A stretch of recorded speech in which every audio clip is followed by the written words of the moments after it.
আমার সোনার বাংলা, আমি তোমায় ভালোবাসি। চিরদিন তোমার আকাশ, তোমার বাতাস আমার প্রাণে, ও মা আমার প্রাণে বাজাই বাঁশি সোনার বাংলা।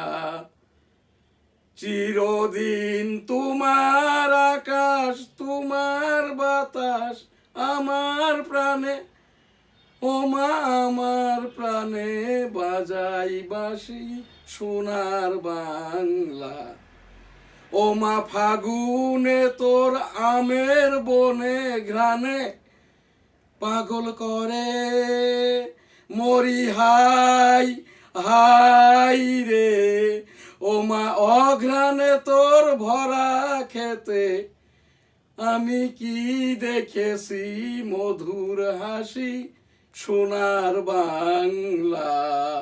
কি শোভা কি ছায়া গো, কি স্নেহ কি মায়া গো, কি আসল বিছায়েছো বটের মূলে নদীর কুলে কুলে। কি শোভা কি ছায়া গো, কি স্নেহ কি মায়া গো, কি আঁচল বিছায়েছো বটের মূলে নদীর কুলে কুলে। মা তোর মুখের বাণী আমার কানে লাগে সুধার মতো, মরি হাই হাই রে। মা তোর মুখের বাণী আমার কানে লাগে সুধার মতো, মা তোর বদন খানি মলিন হলে, ও মা আমি নয়ন জলে ভাসি সোনার বাংলা। আমি তোমায় ভালোবাসি। জয় বাংলা। আসসালামু আলাইকুম। ভার্চুয়াল এডিটর হাফেজ মাওলানা শাহজালাল গোলদার স্টুডিওর বাহির হতে অনুষ্ঠানটি এডিটিং এবং পরিচালনা করছেন। আজ আমাদের মিউজিক স্টার ভবন NSTV digital studio, May 1, 2026। News star news solutions lie in talks with opposition. বিমান science $3.7 billion deal with Boeing for on-4 jets. New law excludes supervisors from worker definition. Farmers raise save crops as rains pause.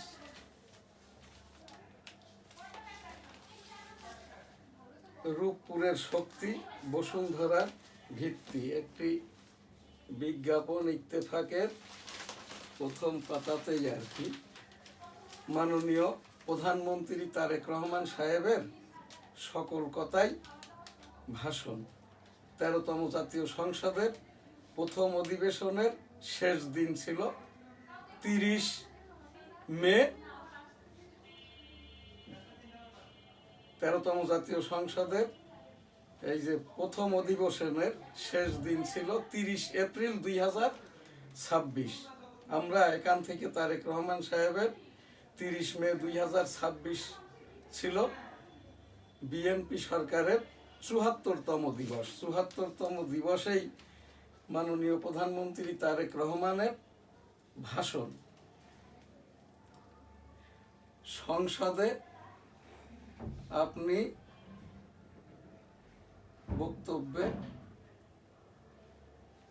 সংসদে সমাপনী বক্তব্যে প্রধানমন্ত্রী কোনোভাবেই এই সংসদকে ব্যর্থ হতে দেওয়া যাবে না। বিরোধী দলের জন্য ডেপুটি স্পিকার পদের প্রস্তাব এখনো খোলা। এই চেয়ারে বসলে মনে হয় আগুনের তপ্ত তাপ আসছে। একজন ব্যর্থ হলে পুরো বাংলাদেশ ব্যর্থ হয়ে যাবে।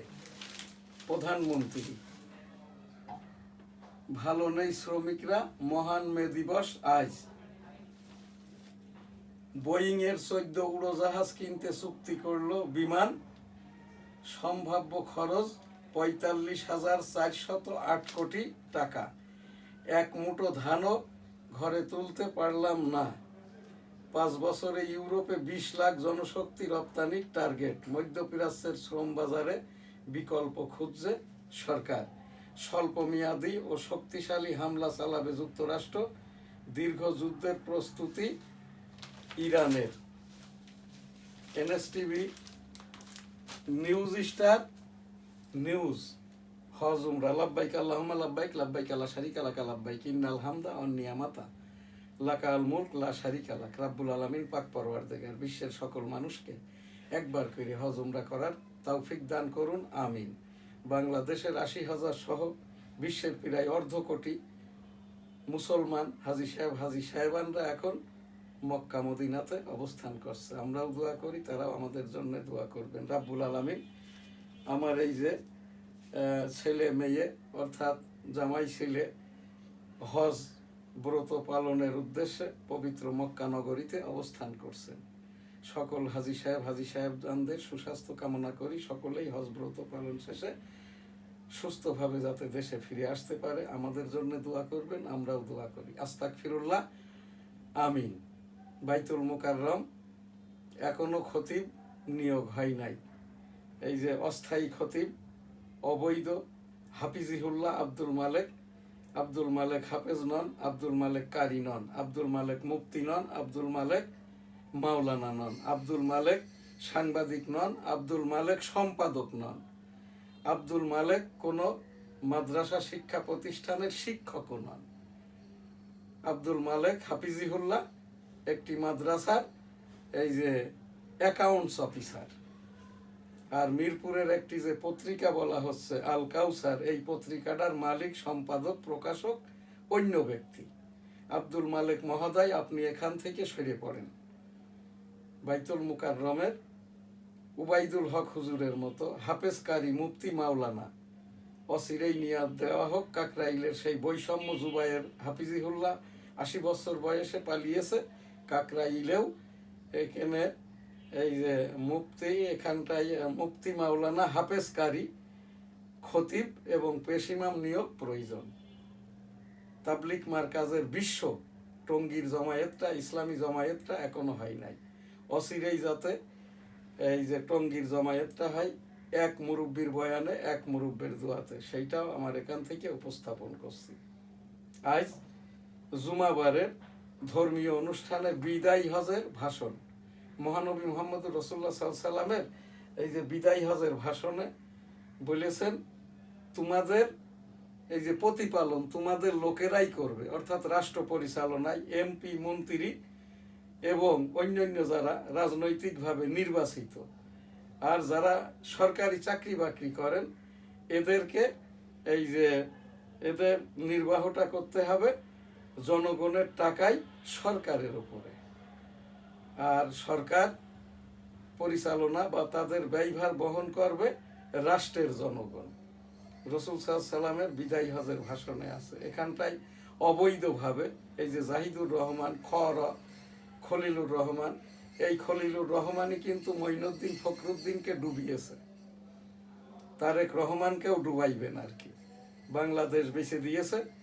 এই যে বোয়িং কিনতে হচ্ছে, বোয়িং আমাদের কোনো প্রয়োজন নাই। যে বোয়িংগুলো কিনছে এগুলো এই যে আমেরিকার ওই যে বোয়িং কোম্পানির বাদ হয়ে যাওয়া, যেগুলো বিশ্বের বিভিন্ন দেশে ইতিমধ্যে বোয়িংয়ের তো গত 10 বছরে 5টি কি 6টি আর কি বোয়িং বিমান বিধ্বস্ত হয়েছে। ওই সেই সকল বিমানই আর কি 50,000 অর্থাৎ 1.5 লক্ষ কোটি টাকা দিয়ে বাংলাদেশ কিনতেছে আর কি। এখানে এই যে 44,000 কোটি টাকা না 47,000 কোটি, আর লবিস্টদের দিতে হবে 20%, যেটা বাজেটের সময় আর কি উল্লেখ করবে আর কি। তা সেই এই বাংলাদেশের মাননীয় প্রধানমন্ত্রী তারেক রহমান সাহেব, আপনি ক্যাজুয়াল হবেন না। বাংলাদেশের ইতিপূর্বেকার প্রধানমন্ত্রীদের মতো 18,17,00,000 লোক, আমি এই দেশের একজন নাগরিক, আমি একজন এই যে মুক্তিযোদ্ধা, 1971 সালের রণাঙ্গনের 265 দিনের মুক্তিযোদ্ধা। এইটা আমার মুক্তিযুদ্ধের সনদ, এবং ওই যেখান থেকে ল্যান্ড ট্যাঙ্কারগুলো ঢোকে সেই বনগা বেনাপোল এই 8 নম্বর সেক্টর যুদ্ধের ময়দান, আমি এই যুদ্ধের ময়দানের এই যে 265 দিনের warfield warrior M Shahjahan Ali Goldar MFF শ্রেষ্ঠ। আমার এই নামকরণটা করেন মেজর মঞ্জুর রহমান, 8 নম্বর সেক্টরের সেক্টর কমান্ডার যে মেজর মঞ্জুর রহমান জিয়াউর রহমান হত্যা মামলার আসামি ছিলেন, এবং জিয়াউর রহমান 30 মে 1981 চট্টগ্রামে খুন হন ওই বদরুদ্দোজা চৌধুরীর পরামর্শে আর কি। ক্যাজুয়ালি রাত্রি যাপন করেছিল চট্টগ্রাম, যেমনটা ভাবে 15ই আগস্ট বঙ্গবন্ধুকে শহীদ করেন খন্দকার মুস্তাক ইস্যু তৈরি করে কুমিল্লার ওই সেই একটি ব্যালট বাক্স 1970 সালের জলোচ্ছ্বাসের সেই হেলিকপ্টারটাই দিয়েছিল 70 সালের নির্বাচনে। সেই হেলিকপ্টার নিয়েই মুস্তাক কুমিল্লা অর্থাৎ তার কনস্টিটিউয়েন্সি আসন জিতেছিল। একটি ব্যালট বাক্স ওই হেলিকপ্টারে চড়ে নিচের কোলে করে নিয়ে এসে এইবার এইটা ঘোষণা দেয় যে এখান থেকে গুনাহ হয়েছে। পরে 15ই আগস্ট বঙ্গবন্ধু রাষ্ট্রীয় প্রোটোকল নাই নিজের বাপের বাড়িতে থাকতো 32টা শেখ লুৎফর রহমানের 125 টাকায় খরিদ করা। এই যে গণভবনটা, এটা তো হচ্ছে এই যে আমাদের 18 কোটি জনগণের সুধা সদন ডক্টর M.A. ওয়াজেদ মিয়ার আওয়ামী লীগ অফিস। বাংলাদেশের যারা আওয়ামী লীগ রাজনৈতিক সংগঠন করে এদের আর কি। তো যাই হোক আর কি, সেই বঙ্গবন্ধু কিন্তু ক্যাজুয়ালিটির কারণে নিজ বাড়িতে থাকার কারণে 15ই আগস্ট শহীদ হন। জিয়াউর রহমানও বদরুদ্দোজা চৌধুরীর পরামর্শে চট্টগ্রাম অবস্থান করার কারণে ক্যাজুয়ালি শহীদ হন। তখন এই মেজর মঞ্জু, যিনি আমার 8 নম্বর সেক্টরের আমার সরাসরি সেক্টর কমান্ডার, তো সেই মেজর মঞ্জুর রহমান আর কি ওই আমার নামকরণটা করেন শ্রেষ্ঠ বাচ্চা মুক্তিযোদ্ধা শাহজাহান আলী গোলদার। আমাদের সেই মুক্তিযুদ্ধের সময়কার যেটা গ্র্যান্ড স্যালুট ছিল 1971 সালের রণাঙ্গনের বীর মুক্তিযোদ্ধা, স্যালুট তোমাকে, ইন্না লিল্লাহে ওয়া ইন্না ইলাইহি রাজিউন, লাল সালাম, জয় বাংলা আমার সোনার বাংলা, আমি তোমায় ভালোবাসি। এবারের সংগ্রাম মুক্তির সংগ্রাম, এবারের সংগ্রাম স্বাধীনতার সংগ্রাম। জয় বাংলা, ইনশাল্লাহ। আসসালামু আলাইকুম। I am Major Ziaur Rahman, declared there on behalf of Bangabandhu Sheikh Mujibur Rahman, Bangladesh is independence. আমাদের মুক্তিযুদ্ধের সময়কার যে গ্র্যান্ড স্যালুটটা ছিল ইন্না লিল্লাহি ওয়া ইন্না ইলাইহি রাজিউন, 1971 সালে রণাঙ্গনের বীর মুক্তিযোদ্ধা, স্যালুট তোমাকে, লাল সালাম, জয় বাংলা আমার সোনার বাংলা, আমি তোমায় ভালোবাসি। সেই 265 দিন যুদ্ধ করতে যেয়ে শব্দ দূষণে আমার এই বাম কানটি নষ্ট হয়, এখনও নষ্ট। গত বছর মিলিটারিদের হাসপাতাল CMH ঢাকা বলে দিয়েছে আপনার এই কানের শব্দ দূষণে ডিভাইস নষ্ট হয়ে গেছে, এটা আর ভালো হবে না। যখন পেইন করবে সার্বক্ষণিক রাউন্ড কলর, এই যে এখনও আমার এই কানটার ভিতরে পেইন করছে, পেন কিলার খেতে হয় আর কি। তো এইটাই আমার সেই মা বাবার সাথে আমার মুক্তিযুদ্ধের সনদ। আমার পিতা মরহুম হাজী মধুগুলদার যুদ্ধাহত মুক্তিযোদ্ধা ছিলেন, মাতা মরহুমা হাজী বেগম খাইরুন্নেসা মুক্তিযোদ্ধা। আমার একটি ছোট ভাই আমার হাতের ওপরে আর কি ওই সেই 1971 সালের রণাঙ্গনে মারা যায় আর কি। তো সেই মেজর মঞ্জুর রহমান 4 জুন 1981 মব পিটানিতে খুন হন। জিয়াউর রহমানকে কিল করার পরে ডেড বডিটা গুম করে রাখে 5-6 দিন, তারপরে ঢাকা আসে। বঙ্গবন্ধুরও আর কি কিল করার পরে তার এই ডেড বডিটাকে কিডন্যাপ করে টঙ্গিপাড়ায় নিয়ে যাওয়া হয়।